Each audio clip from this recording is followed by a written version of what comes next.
Berbicaralah dengan ilmu, karena jika tidak, maka akan menyesatkan orang lain.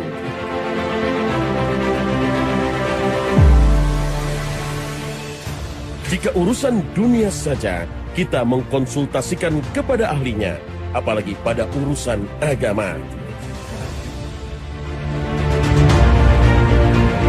Dalam sejarah Islam, Rasulullah SAW, sahabat dan para alim ulama telah mencontohkan bagaimana mereka mengembalikan kepada ahlinya jika ada hal-hal yang tidak mereka ketahui. Assalamualaikum warahmatullahi wabarakatuh.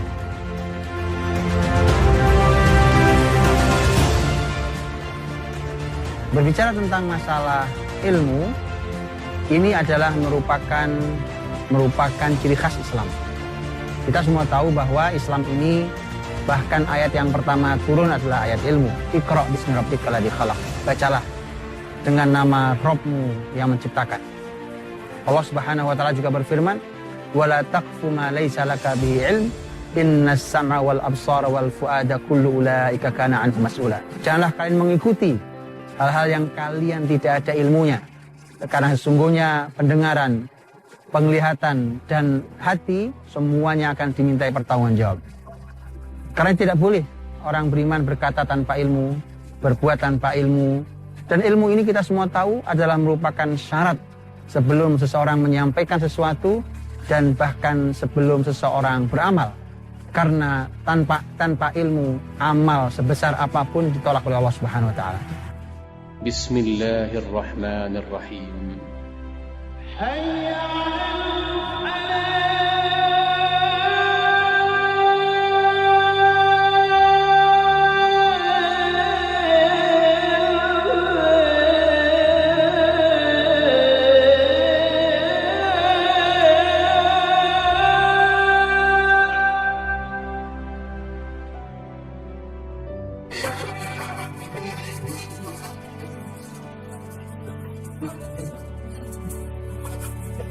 Assalamualaikum warahmatullahi wabarakatuh. Hai orang-orang yang beriman, janganlah engkau mendahului Allah dan Rasul-Nya, dan bertakwalah kepada Allah. Sesungguhnya Allah Maha mendengar dan Maha mengetahui. Ayat di atas mengingatkan kepada kita pada adab kepada Allah dan Rasul-Nya, bahwa dalam urusan agama kita tidak boleh berbicara karena hawa nafsu, tanpa berlandaskan dari Al-Quran dan petunjuk dari Rasulullah Sallallahu Alaihi Wasallam.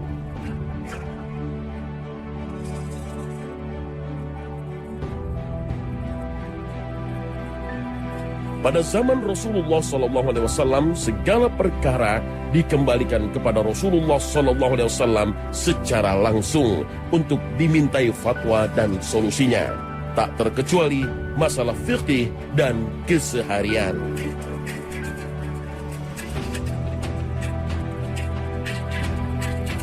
Hingga suatu hari, ada beberapa sahabat yang berbicara tanpa ilmu dan tanpa sepengetahuan Rasulullah Sallallahu Alaihi Wasallam hingga menyebabkan seseorang meninggal dunia. Lihatlah kisah yang menjadi pelajaran sangat mahal di masa Rasul Sallallahu Alaihi Wasallam. Ketika Nabi mengutus pasukan, Nabi tidak ikut dalam pasukan itu. Maka ketika mereka bergerak, pasukan itu dalam tugas dari Nabi Sallallahu Alaihi Wasallam, kemudian salah satu dari pasukan itu kepalanya terkena batu. Begitu terkena batu, kemudian terluka. Kemudian malam itu dia junub. Dia mimpi, kemudian dalam keadaan dia junub. Tentu seseorang yang terkena junub harus mandi besar atau disebut dengan mandi junub atau mandi wajib. Maka prajurit yang kepalanya terluka itu, maka kemudian dia bertanya kepada orang-orang, apakah saya punya keringanan, saya tidak perlu mandi karena ada luka di kepala? Mereka mengatakan bahwa tidak bisa, orang yang junub harus mandi junub. Maka akhirnya dia mandi. Tentu karena mandi junub dari ujung kepala sampai ujung kaki. Maka begitu mandi junub, maka dia menggunakan air dan masuk ke dalam lukanya, dan qadarullah orang itu meninggal. Lalu para sahabat yang telah berbicara tanpa ilmu tersebut mendatangi Rasulullah Sallallahu Alaihi Wasallam. Mereka menceritakan apa yang baru saja terjadi. Mendengar hal tersebut, Rasulullah Sallallahu Alaihi Wasallam marah dan menganggap mereka telah menjerumuskan sahabatnya dalam kebinasaan. Mereka datang ke Rasul Sallallahu Alaihi Wasallam, kemudian menceritakan itu, dan Nabi Sallallahu Alaihi Wasallam marah. Sampai Nabi SAW mengatakan bahwa, kata Nabi, sungguh mereka telah membunuhnya. Artinya karena fatwanya. Fatwa yang salah bisa membunuh orang. Fatwa yang salah bisa membunuh masyarakat. Fatwa yang salah bisa menyesatkan sebuah bangsa. Makanya ini pelajaran sangat mahal tentang kisah ini. Jangan berkata kecuali dengan ilmu. Kalau tidak punya ilmunya, katakan saya tidak tahu. Itu prinsipnya. Maka Nabi SAW baru menjelaskan ilmunya. Kata Nabi, andai mereka bertanya. Sampai ada istilah yang menarik, yang khas. Fa'inna shifa al-'iyyi as-su'al. Karena sesungguhnya obatnya tidak tahu, ya bertanya. Jadi jangan berfatwa, tapi bertanya. Tidak tahu, jangan menyampaikan sesuatu. Tapi tidak tahu, ya bertanya. Kata Nabi, maka seharusnya dia tutup dulu lukanya. Nabi menjelaskan, tutup dulu lukanya. Kemudian cukup bagi dia untuk tayamum, kemudian ini hanya diusap saja, kemudian sisanya dia basahi seluruh anggota tubuhnya. Bukan dengan cara mandi kemudian malah menyebabkan meninggalnya orang tersebut. Ini bukti bahwa salah dalam berfatwa, arti salah artinya orang yang berfatwa tanpa ilmu, maka bisa merugikan sebuah masyarakat. Dan itulah mengapa harus sangat berhati-hati, karena apalagi ketika kalimat didengar oleh banyak orang, maka dia harus sangat berhati-hati mengeluarkannya, karena kalau tidak akan terjadi kerusakan yang besar. Karena itulah maka para sahabat Nabi yang lain sangat berhati-hati ketika ditanya. Kisah ini menjadi bukti perlunya kita berbicara agama dengan landasan ilmu. Dan ketika kita tidak mengetahuinya, maka jangan malu untuk berkata tidak tahu. Hal ini seperti yang dilakukan oleh Imam Malik bin Anas. Beliau tidak segan untuk mengatakan tidak tahu jika tidak memiliki ilmunya. Seperti apa kisahnya?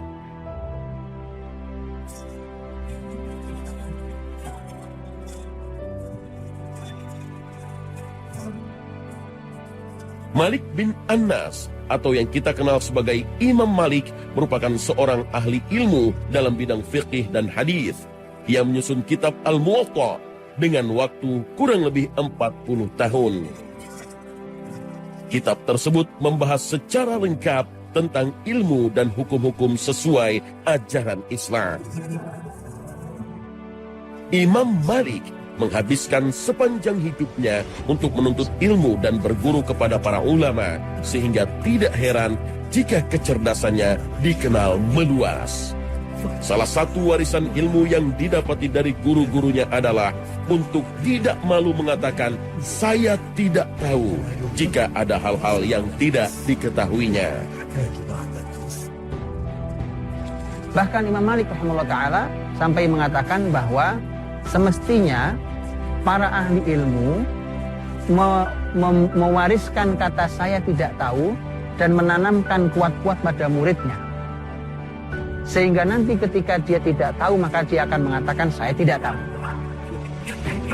Hal itu yang kemudian ia terapkan ketika menghadapi pertanyaan dari muridnya tentang hal-hal yang tidak ia ketahui.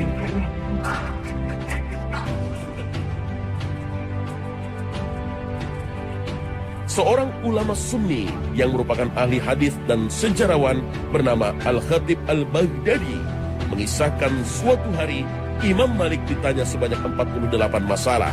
Namun beberapa masalah tersebut ia jawab dengan la adri, atau yang berarti saya tidak tahu.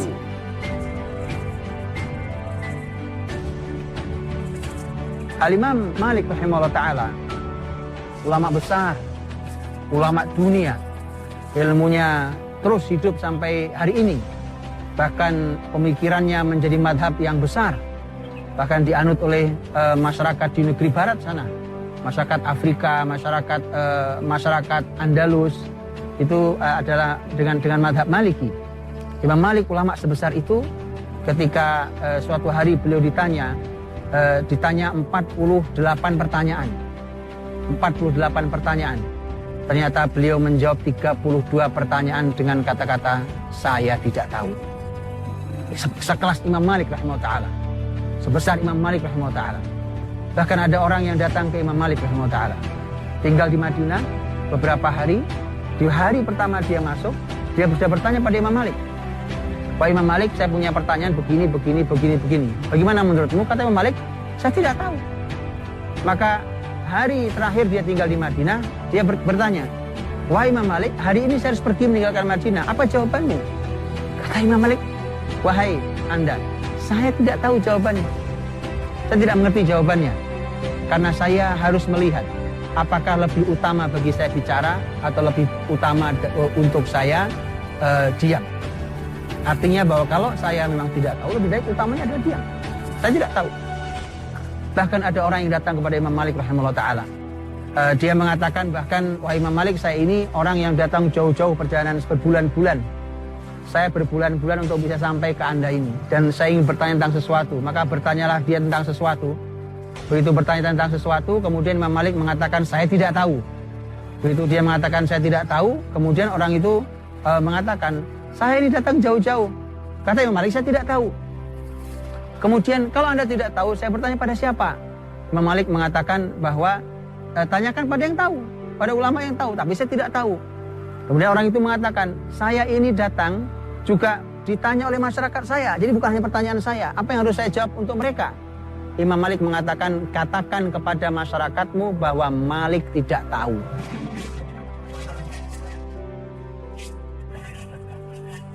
Bahkan murid-murid Imam Malik berkata kalau itu adalah pertanyaan-pertanyaan ringan. Namun bagi Imam Malik, tidak ada yang ringan dalam urusan agama. Semuanya berat dan ada pertanggungjawabannya. Ya, sikap ini pula yang kerap dilakukan oleh para ulama lainnya. Salah satunya Abu Darda. Berikut kisah lengkapnya.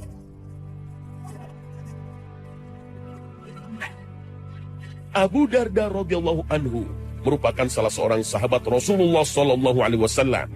Sebelum beriman, ia merupakan penganut Yahudi. Lalu Abu Darda memilih Islam karena pengaruh dakwah Rasulullah. Sejak saat itu, Abu Darda mendedikasikan dirinya kepada Islam dengan mempelajari ilmu agama lebih dalam dan fokus untuk beribadah kepada Allah Subhanahu wa ta'ala. Pada siang hari ia berpuasa dan malam hari ia menegakkan sholat malam. Ia juga amat berhati-hati dalam berfatwa, terutama untuk kepentingan umat. Begitulah kebiasaan para ulama di dalam Islam, di mana mereka sangat berhati-hati untuk menyampaikan sesuatu. Dan bahkan para ahli ilmu mengatakan, dan ini disebutkan bahwa ini adalah kata-katanya sahabat mulia Abu Darda radhiyallahu anhu, juga pernyataannya seorang ulama tabi'in besar, yaitu Asy-Sya'bi rahimahullah ta'ala, yang mengatakan bahwa sesungguhnya berkata saya tidak tahu merupakan setengah ilmu. Mengapa setengah ilmu? Karena ilmu itu antara saya tahu dan saya tidak tahu. Maka artinya kalau memang Anda tahu, katakan saya tahu apa ilmunya, itu artinya ilmu. Dan juga merupakan ilmu yang baik ketika tidak tahu Anda mengatakan saya tidak tahu. Itu artinya bahwa saya tidak tahu adalah merupakan setengah ilmu. Dan sebuah kesalahan besar ketika siapapun hari ini mengeluarkan kalimatnya, siapapun hari ini mengeluarkan fatwa, bahkan orang berkomentar setuju atau tidak setuju, atau orang dukung mendukung, atau orang bahkan berani mengatakan boleh tidak boleh, halal atau haram, ini sungguh sangat bahaya. Karena itu hanya boleh dikeluarkan, itu hanya boleh dimiliki oleh orang-orang yang memang benar-benar memiliki ilmu. Ya, begitu pentingnya berbicara dengan ilmu dan tidak malu untuk berkata tidak tahu. Bahkan sikap ini langsung dicontohkan oleh Rasulullah sallallahu alaihi wasallam. Berikut kisah lengkapnya.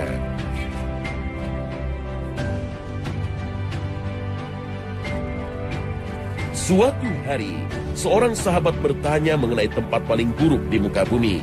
Namun karena tidak diketahui jawabannya, maka Rasulullah SAW tidak menjawab sampai turun wahyu Allah Subhanahu wa Ta'ala kepadanya.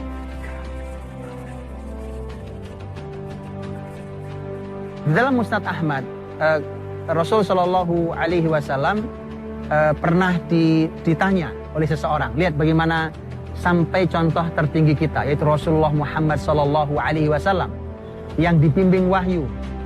Karenanya Allah Subhanahu Wa Taala mengatakan tentang Nabi Muhammad, wa ma yantiqu 'anil hawa in huwa illa wahyu yuha, bahwa Nabi Muhammad tidak pernah bicara dari hawa nafsunya, tapi yang Nabi bicarakan selalu berdasarkan wahyu, ilmu wahyu. Ketika suatu hari beliau ditanya oleh seseorang, orang itu bertanya, ya Rasulullah, tempat apa yang paling buruk? Nabi SAW mengatakan, saya tidak tahu. Tunggu sampai saya bertanya kepada malaikat. Maka begitu bertemu dengan Jibril, kemudian bertanya pada Jibril alaihissalam, wahai Jibril, tempat apa yang paling buruk? Jibril pun mengatakan, malaikat mengatakan, saya tidak tahu. Tunggu sampai saya bertanya pada Allah Azza wa Jalla. Subhanallah, manusia terbaik Rasul Muhammad SAW ketika ditanya tidak tahu. Ditanyakan ke Jibril, malaikat terbaik, ketika ditanya jawabannya pun saya tidak tahu, sampai saya bertanya pada Allah Subhanahu wa Ta'ala. Maka ketika Jibril bertanya pada Allah, kemudian Allah menjawab, aswaquha, yaitu pasar. Maka barulah kemudian ilmu disampaikan, sampailah pada Nabi Muhammad dan sampailah kepada umatnya. Itu contoh yang sangat mahal, dan itulah yang diwariskan oleh Nabi kepada para sahabatnya.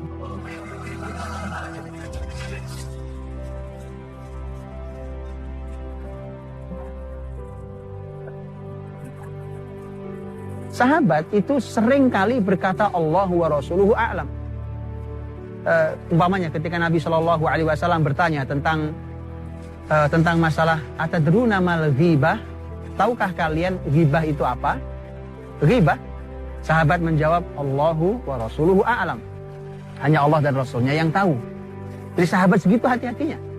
Jadi kalimat Allahu wa rasuluhu a'lam, Allah dan Rasulnya yang tahu, itu adalah kalimat yang terbiasa di lisan para sahabat yang ilmu dan kesolehannya luar biasa itu.